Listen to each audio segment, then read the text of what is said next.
Hello everyone, मैं रवि रंजन स्वागत करता हूं आपके अपने ई लर्निंग प्लेटफॉर्म इंग्लिश दर्शन पे। तो जैसा कि आपको पता है कि लेके चल रहे हैं हम लोग एक अनोखी सीरीज जिसमें हम लोग देख रहे हैं वर्ड पावर को, ग्रामर के बेसिक कॉन्सेप्ट्स को और इंग्लिश की बेसिक अंडरस्टैंडिंग्स को, जिसमें हम लोग सीख रहे हैं या फिर समझ रहे हैं कि कैसे हम लोग धीरे धीरे अपना कॉन्सेप्ट बिल्डअप करेंगे और उसके साथ ही साथ हम लोग अपने इंग्लिश को कैसे सुधारेंगे। तो चलिए देखते हैं, आज की ये हमारी दूसरी कहानी है। देखते हैं इस कहानी में क्या होने वाला है आपके लिए खास। तो चलिए, जैसा कि आप देख रहे हैं यहाँ पे, इस कहानी का नाम है the gardener and the good king. ठीक है, चलिए इसके टाइटल से ही समझना शुरू करते हैं कि टाइटल आखिर करना क्या चाह रहा है। ठीक है, देखिए, अब ये जो शब्द लिखा हुआ है द द क्वालिफाई करे किसको? इस गार्डनर को। गार्डनर मतलब हो जाता है क्या?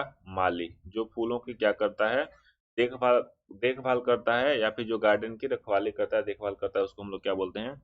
गार्डनर। गार्डन मतलब होता है बाग, और इसमें ई आर लग गया तो वो क्या हो जाएगा? उस काम को करने वाला। ठीक है, आप एक बेसिक सा कंसेप्ट याद रखेंगे कि अगर किसी शब्द में आप ई आर या फिर ओ आर लगाते हैं, ठीक है, यानी कि सफिक्स करते हैं, यानी कि जोड़ते हैं, ठीक है, तो उसको आप क्या बनाते हैं? कॉमन नाउन बनाते हैं। ठीक, उसके बाद नेक्स्ट जो लिखा हुआ एंड द गुड किंग। ठीक है, अब देखिए, किंग यहाँ पे क्या होगा? नाउन होगा। गुड क्या हो जाएगा? गुड एक एडजेक्टिव होगा जो कि इस नाउन को क्वालिफाई करने के लिए आया है। और द लिखा हुआ है, ये क्या है? यहाँ पे आर्टिकल है। ठीक ठीक है, जिसको हम लोग डिटरमाइनर के नाम से भी जानते हैं। ठीक है, अब चलिए कहानी शुरू करते हैं। कहानी के पहले लाइन में दिया हुआ है देयर वाज अ गार्डनर। ठीक है, अब देखिए, देयर का प्रयोग यहाँ पे हुआ है इंट्रोडक्टरी सब्जेक्ट में, तो इसका हमें इस सब्जेक्ट से कोई मतलब है नहीं, या इसका हमें इस वर्ब से कोई मतलब है नहीं। तो यहाँ पे हम लोग देखेंगे कि देखेंगे कि आगे जो नाउन लिखा, यानी कि जो अपना सब्जेक्ट है ये कैसा है। अगर ये सिंगुलर है तो यहाँ पे भी हम लोग हेल्पिंग वर्ब कैसे लगा देते हैं? सिंगुलर में। ठीक, तो देखिए यहाँ पे लिखा हुआ है गार्डनर, इसके हिसाब से यहाँ पे क्या हो गया? हेल्पिंग वर्ब अपना वाज लिखा हुआ है, बिल्कुल सही है। आगे बढ़ते हैं। हु का प्रयोग हुआ है रिलेटिव प्रोनाउन के रूप में इस नाउन के लिए। ठीक है, आपको बेसिक कंसेप्ट में पता होगा कि जब भी हम एक प्रोनाउन का प्रयोग करते हैं तो उसके लिए कोई ना कोई नाउन पहले आया होगा। ठीक है, who tended his garden passionately. ठीक है, टेंडेड का मतलब होता है दो। ठीक है, एक तो टेंड का मतलब हो जाता है कि किसी चीज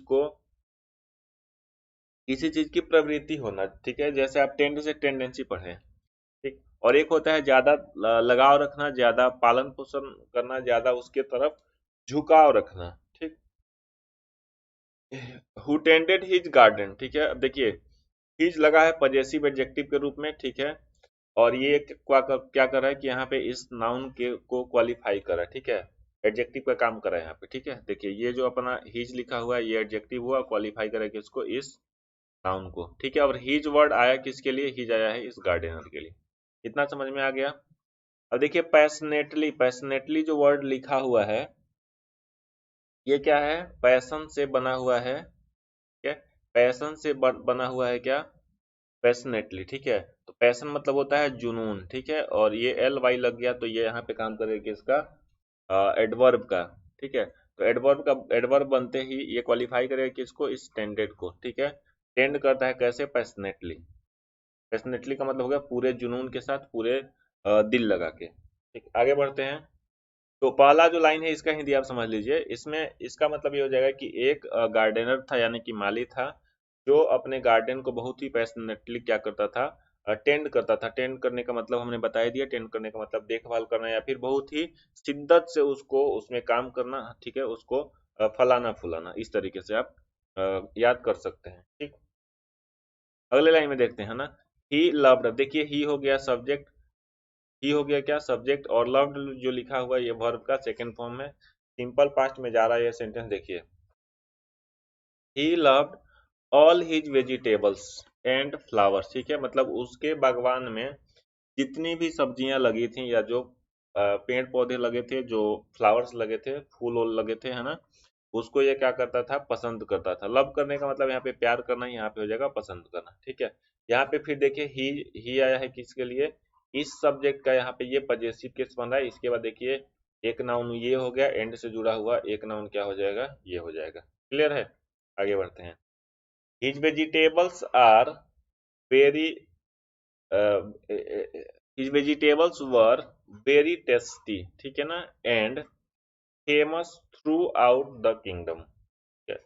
हीज के बाद ये जो लिखा हुआ शब्द क्या है, ये नाउन है, और ये हुआ कैसा, प्लूरल। इसके हिसाब से यहाँ पे वर्ब क्या लगा दिया गया है, प्लूरल वर्ब लगा हुआ है। टेस्टी और फेमस, ठीक है ना, ये दोनों क्या हो जाएंगे अपने, एडजेक्टिव हो जाएंगे। ये भी एडजेक्टिव हुआ, ये भी एडजेक्टिव हुआ, और इस एडजेक्टिव को क्वालिफाई करने के लिए जो भी शब्द आया हुआ है ये क्या है, ये अपना कहलाएगा क्या, एडवर्ब। ठीक, आगे बढ़ते हैं। थ्रू आउट, थ्रू आउट का मतलब होता है चारों ओर। चारों ओर कहाँ पे, तो किंगडम में। ठीक, मतलब पूरे साम्राज्य में, किंगडम का मतलब होता है साम्राज्य। उसके जो वेजिटेबल्स थे वो बहुत ही अच्छे थे, बहुत ही टेस्टी थे, और फेमस थे पूरे साम्राज्य में। किस लिए, अपने टेस्ट के लिए। ठीक है, आगे बढ़ते हैं ना। हिज गार्डन वाज, अब देखिए हिज गार्डन, गार्डन लिखा हुआ है, सिंगुलर नाउन हुआ, ठीक है, इसके हिसाब से यहाँ पे हेल्पिंग वर्ब सिंगुलर का प्रयोग किया गया है। His garden was dilated for on lookers, ठीक है ना। डिलाइटेड मतलब होता है आकर्षण का केंद्र होना, या जिसके तरफ झुकाव हो जाए, ठीक है। ऑन लुकर्स का मतलब होता है पथिक या फिर दर्शक, ठीक है। तो तब चलते चलते किसी चीज को देख सकते हैं, ठीक है। यहाँ पे फॉर का सेंस आया है के लिए के अर्थ में। के लिए का मतलब हो गया क्या, किसके लिए, तो ऑन लुकर्स के लिए। के लिए का यहाँ पे सेंस आया है कि वह जो गार्डन था वह किसके लिए था भाई, ऑन लुकर्स के लिए क्या था, एक डिलाइट था, ठीक है। डिलाइट मतलब होता है आकर्षण का केंद्र बिंदु, मतलब जिसको हर कोई देखना चाहे। नेक्स्ट, वन डे, एक दिन की बात है ना। अ हेयर, अ लगा है इस हेयर को क्वालिफाई करने। हेयर का मतलब होता है खरगोश, ठीक है। ब्रोक इनटू, अब देखिए ब्रोक इनटू एक फ्रेजल वर्ब है। ब्रोक इनटू का मतलब होता है जबरदस्ती कहीं घुस जाना, ठीक है, अतिक्रमण फैलाना या जबरदस्ती कहीं घुस जाना। A hare break his garden, उसने garden break, broke into his garden, वह क्या हुआ, गार्डन में घुस गया। एंड, ठीक है, डैमेज्ड, डैमेज का मतलब होता है नुकसान करना, ठीक है, किसी को क्षति पहुंचाना। The plants and the vegetables, ठीक है ना। जाहिर सी बात है खरगोश घुसेगा तो पूजा तो करेगा नहीं, ठीक है ना। एक खरगोश क्या हुआ, जबरदस्ती घुस गया, कहाँ पे, गार्डन में घुसा, ठीक है ना, और उसने क्या किया, नुकसान किया। ठीक, the plants and the vegetables, ठीक है ना, किसको, जो उसमें पौधे थे और जो सब्जियां सब्जियां थी उसको। ठीक, नेक्स्ट स्लाइड पे देखते हैं क्या है। उसके बाद नेक्स्ट जो यहाँ पे जो लिखा गया है उसमें देखिए, द गार्डनर, ठीक है। अब ये गार्डनर फिर यहाँ पे क्या है, ये सब्जेक्ट है। ट्राइड वर्ब का सेकेंड फॉर्म है टू चेज। चेज का मतलब होता है किसी चीज का क्या करना, पीछा करना, है ना। टू चेज इट, इट लगा है किसके लिए, खरगोश के लिए। आप हमेशा ध्यान देंगे किसी भी ग्रामर में किसी भी, अगर इसको बोला जाए, ठीक है ना, अगर लिविंग थिंग्स यानी कि इंसान को छोड़ दिया जाए तो बाकी सारी चीजें नॉन लिविंग के जैसे ही ट्रीट की जाती हैं। कुछ एक स्पेशल केसेस हैं, उसकी चर्चा हम करेंगे ग्रामर के टॉपिक में, लेकिन यहाँ पे इतना बात करने की जरूरत नहीं है। ठीक, देखिए कहा जा रहा है कि जो गार्डनर था उन्होंने ट्राई किया, ठीक है ना, क्या ट्राई किया, पीछा करे किसका, खरगोश का, ठीक है ना, जो हेयर था उसका। ठीक, बट क्या, बट, अब देखिए बट का प्रयोग होता है कंट्राडिक्शन दिखाने के लिए। कंट्राडिक्शन मतलब के अगेंस्ट कोई काम हो रहा है। But every day the here would plunder his garden, लेकिन क्या हुआ, उसका जो गार्डन था, ठीक है ना। अब गार्डन के साथ देखिए यहाँ पे द लगा हुआ है, यही जबकि पिछले स्लाइड में हम लोग देखे अ लगा था। मतलब जब आप किसी सब्जेक्ट को एक बार इंट्रोड्यूस करा देते हैं, उसके बाद वो क्या हो जाता है, नोन हो जाता है, तो उसके सामने आप लगा, उसके साथ क्या लगा देते हैं, आप आर्टिकल द का प्रयोग करते हैं डेफिनिट बनाने के लिए, ठीक है। अब यहाँ पे उस हेयर की बात हो रही है जिस हेयर की चर्चा ऑलरेडी हो चुकी है, ठीक है। वुड प्लंडर हिज गार्डन, ठीक है ना, वह क्या करता रहा, गार्डन को नुकसान पहुंचाता रहा। देखिए प्लंडर का मतलब होता है क्या करना, लूटना, ठीक है। तो जाहिर सी बात है कि हेयर के हिसाब से सोचेगा तो ये लूटेगा तो नहीं ना, नुकसान पहुंचाएगा, ठीक है। एट लास्ट मतलब अंततः, ठीक है, या फिर अंत में। The gardener went to the king, ठीक है ना, गार्डनर चला गया किसके पास, ठीक है ना, गार्डनर गया किसके पास, किंग के पास, यानी कि राजा के पास। अब देखिए गार्डनर यहाँ पे सब्जेक्ट है, ये वर्ब का सेकेंड फॉर्म है, V2 है।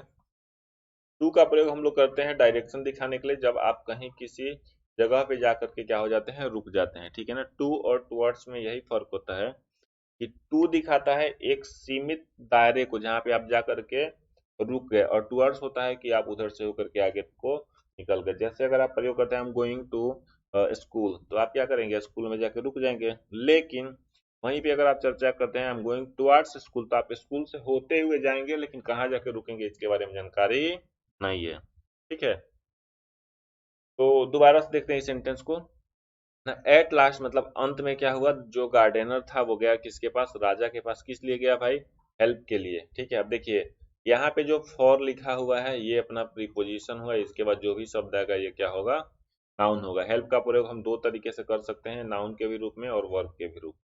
क्लियर है, आगे बढ़ते हैं। The king sent his army, ठीक है ना। अब आर्मी का मतलब यहाँ पे हो गया क्या, सेना। ठीक है, देखिए किंग जो लिखा हुआ है यहाँ पे सब्जेक्ट हो गया, सेंट लिखा है वर्ब का सेकंड फॉर्म, हीज आया हुआ है किसके हिसाब से, किंग के हिसाब से, क्योंकि किंग थर्ड पर्सन सिंगुलर क्या हो जाएगा, मेल होगा।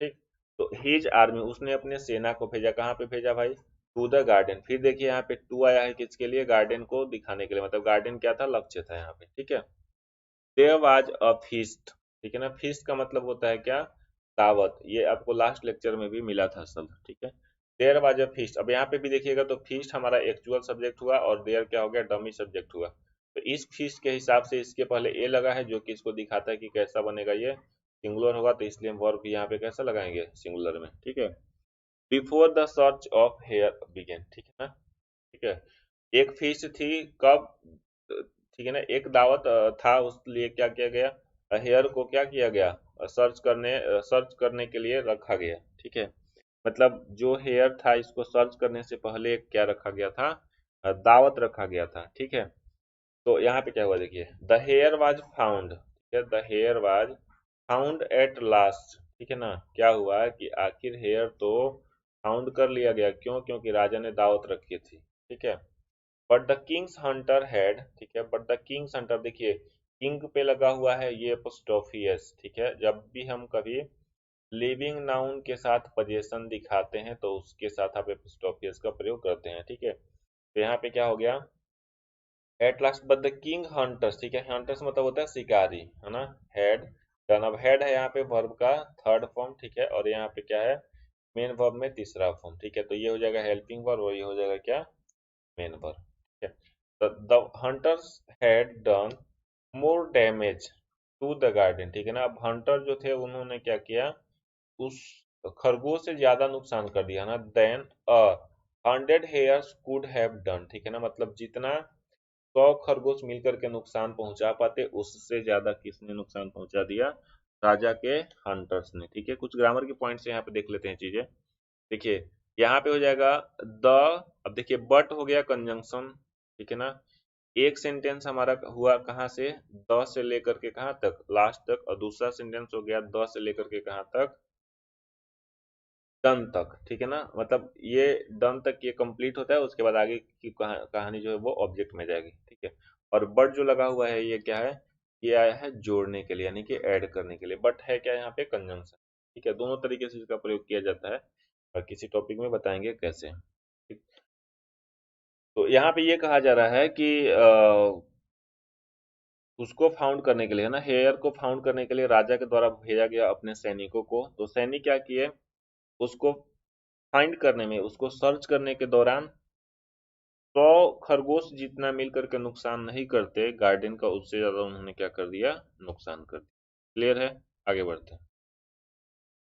एंड द पुअर गार्डनर, है ना, and the poor gardener wept and wonder. ठीक है ना, अब यहाँ पे पुअर का मतलब आप गरीब मत लगाइए। पुअर का दो तरीके से प्रयोग होता है, एक होता है गरीब के सेंस में और दूसरा होता है जब कोई असहाय हो, यानी कि जब कोई कुछ कर ना सके। ठीक है, करना चाहे लेकिन उसके हाथ में कुछ ना रहे, उसको हम बोलते हैं पुअर। ठीक, तो एंड द, ठीक है ना, और जो गार्डनर था मतलब असहाय हो चुका जो गार्डनर था ना, वेप्ट एंड वंडर, ठीक है ना, रोया और क्या किया, सोचना, सोचा। ठीक है ना, आह। ठीक है, यहाँ पे देखिए साइन ऑफ एक्सक्लेमेशन है, इंटरजेक्शन की जैसे इसका प्रयोग किया गया है ना। Ah feel my garden ever be the same again, ठीक है ना, क्या मेरा गार्डन फिर से वैसा हो सकता है। ठीक है? तो ये रही एक कहानी जिसके माध्यम से हमने देखा छोटे छोटे कंसेप्ट को। अब चलिए देखते हैं इसमें कौन कौन से वर्ड्स इस्तेमाल किए गए थे। ठीक, देखिए एक जो शब्द था अपना गार्डनर, ठीक है ना, गार्डन में ईयर लगा करके बना है गार्डनर, इसका मतलब क्या हो जाएगा, माली। टेंडेंट का मतलब होता है प्रवृत्ति या फिर एक और चीज क्या हो जाता है, झुकाव या फिर लगाव। ठीक है, तो आप दोनों तरीके से इसको सोचेंगे। पैशनेटली का मतलब होता है पूरी भावना के साथ, ठीक है ना, पूरी भावना, पूरी लगन, ठीक है ना, पूरी लगन और पूरे जुनून के साथ, ठीक है। किंगडम का मतलब होता है साम्राज्य, किंग मतलब राजा और डम, ठीक है ना, डम लगता है तो एक एरिया को दिखाने के लिए, ठीक है। तो किंगडम बन गया क्या, साम्राज्य। डिलाइट, डिलाइट का मतलब होता है आनंद लेने के लिए, देखने के लिए, ठीक है ना, अपना ललक मिटाने के लिए। ऑन लुकर्स का मतलब होता है तमाशबीन, तमाशबीन का मतलब होता है जो लोग क्या होते हैं, दर्शक होते हैं जो किसी चीज को देखने के लिए जाते हैं, ठीक। हेयर का मतलब हमने बता दिया, हेयर का मतलब होता है खरगोश। केज का मतलब होता है पीछा करना। प्लंडर का मतलब होता है लूट, ठीक है ना, इसका आप वर्ब में अगर प्रयोग करते हैं तो क्या बनाएंगे, लूटना। फीस का मतलब होता है दावत या फिर भोज। हंटर्स, हंटर्स कौन होते हैं भाई, शिकारी, जिसका प्रयोग किया गया है किसके लिए, हेयर को पकड़ने के लिए। वेप्ट का मतलब होता है रोने लगना, ठीक। इसी कहानी का हम लोग देखते हैं यहाँ पे हिंदी रूपांतरण, ठीक है। तो यहाँ पे हिंदी रूपांतरण में अगर आप देखेंगे तो यहाँ पे आपको मिलेगा कि भाई माली था और क्या था, अच्छा राजा था, ठीक है। कहानी पूरी हम लोग एक बार पढ़ लेते हैं। एक माली था जो उसके बगीचे की पूरी लगन से देखभाल करता था। उसे अपनी सभी सब्जियां और फूल बहुत पसंद थे। उनकी सब्जियां बहुत स्वादिष्ट और पूरे राज्य में प्रसिद्ध थी। उनका बगीचा दर्शकों के लिए आनंददायक था। एक दिन खरगोश एक खरगोश उसके बगीचे में घुस गया और पौधों और सब्जियों को नुकसान पहुंचाया। माली ने उसे भगाने की कोशिश की, लेकिन हर दिन खरगोश उसके बगीचे को लूट लेता था, ठीक। अंत में माली मदद के लिए राजा के पास गया। राजा ने अपनी सेना को बगीचे में भेजा। खरगोश की तलाश शुरू होने से पहले दावत हुई थी। अंत में खरगोश मिल गया, लेकिन राजा के शिकारियों ने बगीचे को 100 से ज्यादा नुकसान पहुंचाया, ठीक है ना। 100 से ज्यादा नुकसान पहुंचाने का मतलब क्या है यहाँ पे, कि 100 खरगोश से ज्यादा नुकसान पहुंचा है, ठीक है। और बेचारा माली, देखिए हमने बोला था ना कि पुअर का मतलब यहाँ पे बेचारे के सेंस में है, ठीक है। और बेचारा माली रोया और सोचने लगा, आह, क्या मेरा बगीचा फिर कभी वैसा ही होगा। तो ये रही आज की कहानी। जल्द ही मिलते हैं अगले एपिसोड में, बने रहें चैनल के साथ। अगर ये प्रयास हमारा अच्छा लग रहा है तो आप चैनल को सब्सक्राइब करने में मदद करें, शेयर करते रहें। Thank you very much.